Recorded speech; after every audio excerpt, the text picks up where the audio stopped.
இயேசு நாமத்தினாலே உங்களை மனமாற வாழ்த்துகிறேன். இந்த புதிய நாள் காலையில் உங்களை பார்ப்பதில் மிக சந்தோஷம்.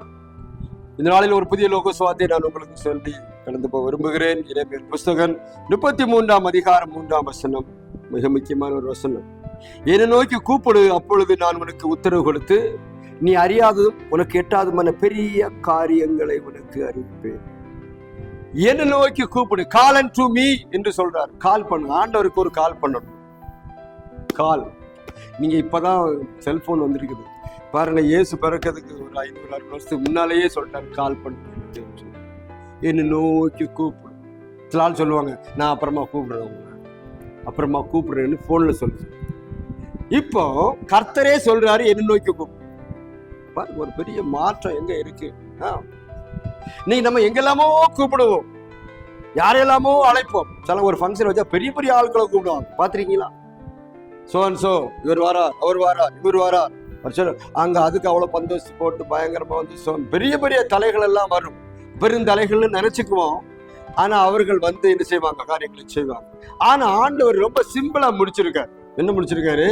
நீ பெருசா சொல்ல, என்ன நோக்கி கூப்பிடு. அப்படின்னு எப்படி கூப்பிடு? கர்த்தாவே இறங்கும், பிதாவே. பாருங்க சில இடங்கள்ல புதிய ஏற்பாட்டுல பழைய ஏற்பாட்டுலையும் பிதாவே என்று கூப்பிடுகிறார், கர்த்தாவே என்று கூப்பிடுறாங்க. ஆண்டவரை கூப்பிடும் போது இறங்கி வந்து அற்புதம். பாருங்க அவர் வரும்போது நீ அறியாத ஒரு எட்டாவது மண், நீ இதுவரை யோசனை பண்ணாத காரியத்தை கர்த்தர் செய்ய, எண்ணி முடியாத அதிசயங்களையும் ஆராய்ந்து முடியாத பெரிய காரியங்களை செய்கிற ஒரு ஆண்டவர் யோபு சொல்ற. அப்போ உங்க வாழ்க்கையில நல்ல காரியங்கள் நடக்கணும்னா கூப்பிடுற ஆள் சரி. யாரை நோக்கி கூப்பிடுறீங்க? இதுவரை கர்த்தர் சொல்ல என்னை நோக்கி கூப்பிடு. நீங்க யாரை நோக்கி கூப்பிடுறீங்க? பிரச்சனை வந்தா பணம் வேணும்னா யாரை நோக்கி கூப்பிடுவோம்? உடனே ஃபைனான்ஸ், பேங்க் ஃபைனான்ஸ், மார்வாடி கடை, இப்படிதான் போயிட்டு இருப்போம். ஏன்னா நமக்கு தேவை அங்கதானே இருக்கு. கர்த்தர்ட்ட என்ன இருக்கு? அவர் காசை வச்சுட்டு இருக்காரு, அவர்கிட்ட கூட மாட்டாங்க. ஏன்னா அங்க போனதான் காசு கிடைக்கும். இவரை கூப்பிட்டா இது நடக்கும். நீ பத்திரம் படிக்கணும், அது படிக்கணும், டாக்குமெண்ட் அவர்கிட்ட போய் பார்க்கணும். சரி, உண்மைதான். ஆனா இது எல்லாவற்றையும் செய்ய வைக்கிறவர் யார்? இது எல்லாவற்றும் மூல காரணமா இருக்கிறவர் யார்? இன்னைக்கு உங்களுக்கு பணம் வேணும்னு வச்சுக்கோங்க, இவ்வளவு பணம் வேணும். ஆனா நீங்க பணம் கேட்டு வச்சிருப்பீங்க, அந்த ஆள் என்ன செய்வாரு? கை விட்டுருவாரு. கேட்டு வச்ச ஆள் என்ன செய்வாரு? மறந்துடுவாரு, கை விட்டுருவாரு, இல்லைன்றுவாரு. அப்புறம் எங்க போறது? ஆனா முதல்லயே நீங்க ஆண்டோட்ட கேட்டீங்கன்னா அவருக்கு ஒரு ஆளை அனுப்புவார். இந்த பணத்தை இவர் சோட்ட ஒன்று கொடுங்க, இன்னைக்கு உங்களுக்கு பணம் தேவை, பொருள் தேவை, பயங்கரமான இக்கட்டுல மாட்டி என்ன செய்ய, அப்போ என்னை நோக்கி கூப்பிடு. பாருங்க இன்னொரு வசனம் சொல்லியிருக்காரு, ஆபத்து காலத்தில் என்னை நோக்கி கூப்பிடு, நான் உன்னை விடுவிப்பேன், நீ என்னை மையப்படு. அப்போ ஆண்டவரை கூப்பிட்டவங்க எல்லாம் விடுதலை பெற்றிருக்காங்க. ஆயிரக்கணக்கான உதாரணங்களை நம்ம வேதத்துல வாசி. இன்றைக்கு உங்க வாழ்க்கையில் ஒரு அற்புதத்தை கர்த்தர் செய்ய மாட்டாரா? நீ யாரை கூப்பிட்டு இருக்கிற? அதான் முக்கியம். கூப்பிடுகிறது யார்? யாரை கூப்பிடுகிறாய்? யார் உனக்கு உதவி செய்யணும் நீ நம்புற? சில ஆட்கள் இதெல்லாம் நம்ம சும்மா ஏசுன்னு சும்மா சொல்லிக்கலாம்ப்பா, அதெல்லாம் அவரெல்லாம் வந்து ஒண்ணும் பண்ண முடியாது. அவர் இன்னைக்கு நமக்காக செஞ்ச காரியம் யாரும் செய்யவில்லை. வசனம் சொல்லுது, அவர் நமக்காக ஒரு உயிரே கொடுத்தவர் மற்ற காரியங்களை செய்யாதிருப்பாரோ? ஒரு உயிரை கொடுக்கிற ஒரு மனுஷன் மற்ற பொருள் கொடுக்க மாட்டானா? ஆனா சில ஆட்கள் இருக்காங்க, பொருள் கொடுத்து உயிரை கொடுத்துறான பொருள் மட்டும் கேட்காதீங்கன்னு சொல்ற ஆட்கள்லாம் இருக்கிறாங்க இந்த உலகத்துல. நான் பார்த்திருக்கேன். எவ்வளவு பாருங்க, இந்த வேலையை செய்ய எவ்வளவு பொருள் பாருங்க. இந்த வேலை செய்யறதுக்கு எவ்வளவு கஷ்டப்படுறேன். நான் என் உயிரை கேட்டா கூட நான் கொடுத்துருவையா, ஆனா என்கிட்ட இருக்க பணத்தையோ பொருளையோ கேட்ட என்னால கொடுக்க முடியும். அப்போ அந்த அளவு அவன் எதை நேசிக்கிறான்?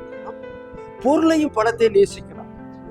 யாரு கேட்டா பாருங்க, கர்த்தர்கிட்ட கேட்டா கர்த்தர் கொடுக்க வல்லவர், வழிகளை திறக்க வல்லவர். ஒருவரும் திறக்க கூடாது இப்படி பூட்டுகிறவரும், ஒருவரும் பூட்டக்கூடாது இப்படி திறக்கிறவர். ஒரு வாசல், புதிய வாசலை திறக்கும். கர்த்தர் உங்களுக்கு வேலையை கொடுக்கணும்னு நினைச்சாருன்னா அந்த வேலை அந்த ஊர்ல இல்லைன்னு சொன்னா என்ன செய்வாரா தெரியுமா? உனக்காக அந்த வேலையுள்ள ஒரு கம்பெனியே ஆரம்பிப்பார். கம்பெனி ஆரம்பிச்சு உனக்கு வேலை கொடுப்பாரு. பாருங்க இதெல்லாம் நடக்கிற விஷயமா நீ யோசிக்கலாம். கர்த்தர் நினைச்சா எல்லாவற்றையும் செய்வார்.